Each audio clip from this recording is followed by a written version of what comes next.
ମୁଁ Saraswati group of ଇନଷ୍ଟିଟ୍ୟୁସନରୁ 93.67 ରେ କୃତକାର୍ଯ୍ୟ ହେଇଛି। ଆଉ ମୋ ପଛରେ ମୋ ଫ୍ୟାମିଲି, ମୋ ପ୍ୟାରେଣ୍ଟସ୍, ମୋ ଟିଚର୍ସ ମାନେ ସବୁବେଳେ ଆଭେଲେବଲ୍ ରହୁଥିଲେ। ସେମାନଙ୍କର ମୋ କ୍ରେଡ଼ିଟ୍ଟା ମୁଁ ତାଙ୍କୁ ଦେବା ପାଇଁ ଚାହୁଁଛି। ସେମାନେ ସବୁବେଳେ ମୋ ଟିଚର୍ସ ମାନେ 24/7 ଅଲୱେଜ୍ ଆଭେଲେବଲ୍ ରହୁଥିଲେ। ସେମାନେ ବହୁତ ଗାଇଡ଼୍ କରୁଥିଲେ। ସେମାନେ ସବୁ ଡାଉଟ୍‌କୁ ବାଏ ବାଏ ୱାନ୍ କ୍ଲିୟର୍ କରୁଥିଲେ। ଆଉ ମୁଁ 24 ଆୱାର୍ସରୁ ମିନିମମ୍ ବି 16 ଆୱାର୍ସ ପଢ଼ୁଥିଲି। ଆଉ ମୁଁ ଯେତିକି ବି ଟାଇମ୍ ପଢ଼େ ତାକୁ ଗ୍ରେଟଫୁଲି ପଢ଼େ। ଆଉ ମୁଁ ଏଇଆ ହିଁ କହିବାକୁ ଚାହୁଁଛି, ଯଦି ତୁମେ 2 ଘଣ୍ଟା ବି ପଢ଼ୁଛ ତାହେଲେ 2 ଘଣ୍ଟାକୁ ଭଲସେ ପଢ଼, କି ଆଉ 2 ଘଣ୍ଟା ଯାହା ପଢ଼ିଲେ ତାକୁ ଆଉ ଥରେ ନ ପଢ଼ିବାକୁ ପଡ଼େ। ଯାହା ବି ପଢ଼ ଭଲସେ ପଢ଼। ମୁଁ ମୋ ସୋସାଇଟି ପାଇଁ କିଛି କରିବାକୁ ଚାହେଁ। ତ ମୁଁ ଗୋଟେ ଡକ୍ଟର ହେବାକୁ ଚାହେଁ। ମୋର ଷ୍ଟାର୍ଟିଂରୁ ବହୁତ ଗୋଟେ ଫିଲିଂ ଥିଲା କି ଗୋଟେ ଡକ୍ଟର ହେବି। ମୁଁ ଡକ୍ଟର ହେବାକୁ ଚାହେଁ। ମୁଁ ବହୁତ ଗ୍ଲାଡ୍ ଆଣ୍ଡ ଗ୍ରେଟଫୁଲ୍ କି ସେମାନେ ସମସ୍ତେ ଏଠି ଆସିଥିଲେ। ମୋତେ ବହୁତ ଭଲ ଲାଗିଲା। ମୋତେ ସମସ୍ତେ ଏନକରେଜ୍ କଲେ। ମୁଁ ଏଇଆ ହିଁ କହିବାକୁ ଚାହିଁବି କି ମୁଁ ନୁହଁ, ସମସ୍ତଙ୍କୁ ହିଁ ଏମିତି କରନ୍ତୁ ଆଉ ସମସ୍ତେ ଆଗକୁ ବଢ଼ନ୍ତୁ। ମୁଁ ବହୁତ ଗ୍ରେଟଫୁଲ୍। ଆଜ୍ଞା, ମୁଁ ସବୁବେଳେ ଚାହେଁକି ମୁଁ ଫର୍ଷ୍ଟ ଯେତେବେଳେ ଗୋଟେ ଡକ୍ଟର ହେଇଯିବି, ମୁଁ ମୋ ନିଜ ଗାଁରେ ଗୋଟେ କ୍ୟାମ୍ପ କରିବି ଆଉ ସେଠି ସମସ୍ତଙ୍କ ଚିକିତ୍ସା କରିବି। ବହୁତ ଖୁସି ଆଜି ଆମର ଏଇ ଅଞ୍ଚଳର ଝିଅ ନଫିସା ସରସ୍ୱତୀ ଆବାସିକ ବିଦ୍ୟାଳୟରେ ପଢ଼ିକିରି 94% ରଖିଛି +2 ରେ, ଯୋଉଟା ଅତ୍ୟନ୍ତ ଖୁସିର କଥା। ଆଜି ଆମମାନଙ୍କ ତରଫରୁ ତା ପାଇଁ ଗୋଟେ ସମ୍ବର୍ଦ୍ଧନା ସଭାରେ ଏଠି ଆୟୋଜନ କରାଯାଇଥିଲା ଏବଂ ଏଥିରେ ବହୁ ମାନ୍ୟଗଣ୍ୟ ବ୍ୟକ୍ତି ଏବଂ ଶିକ୍ଷାବିତ୍ ଏବଂ ତାର ଶିକ୍ଷକ ଏବଂ ଶୁଭେଚ୍ଛୁ ଏବଂ ଏଇ ସାହି ପଡ଼ିଶା ସମସ୍ତେ ଏଠି ଏକତ୍ରିତ ହୋଇଥିଲେ। ଆଉ ସିଏ ଭବିଷ୍ୟତରେ ନିଶ୍ଚୟ ଉନ୍ନତି କରିବ, ଏହା ସୁସ୍ପଷ୍ଟ, ଏଥିରେ କିଛି ସନ୍ଦେହ ନାହିଁ। କେବଳ ମ୍ୟାଟ୍ରିକରେ ତାର ଟିକେ ଶାରୀରିକ ଅସୁବିଧା, ଅନ୍ୟାନ୍ୟ ପାରିପାର୍ଶ୍ୱିକ ଅବସ୍ଥା ପାଇଁ ତାର ଟିକେ ମାର୍କ କମି ଯାଇଥିଲା, 87% ରହିଥିଲା। କିନ୍ତୁ ସେ +2ରେ 94% ରଖିଛି।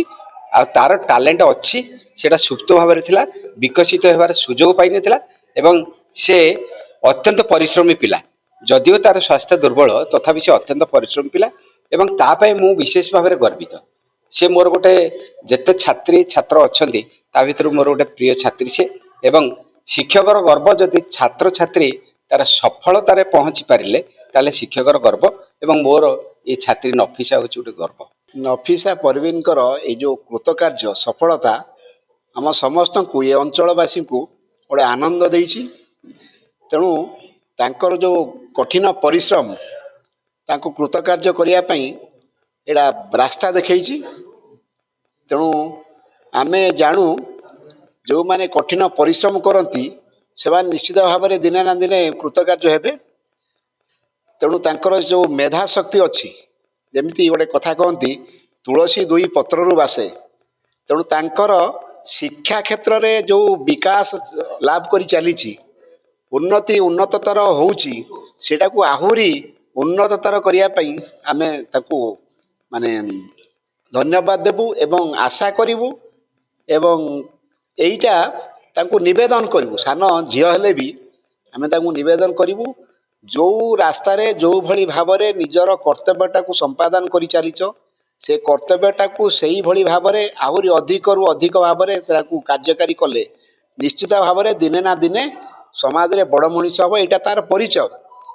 ଆଉ ଶିକ୍ଷା କ୍ଷେତ୍ରରେ ଆମେ ଜାଣିଛୁ, ଯିଏ ଯେତେ ଶିକ୍ଷିତ ସିଏ ସେତେ ସମାଜକୁ ବୁଝିବା, ନିଜ ଜୀବନକୁ ବୁଝିବା ଏବଂ ନିଜ କର୍ତ୍ତବ୍ୟକୁ ବୁଝିବା ପାଇଁ ତାକୁ ସହାୟକ ହୁଏ।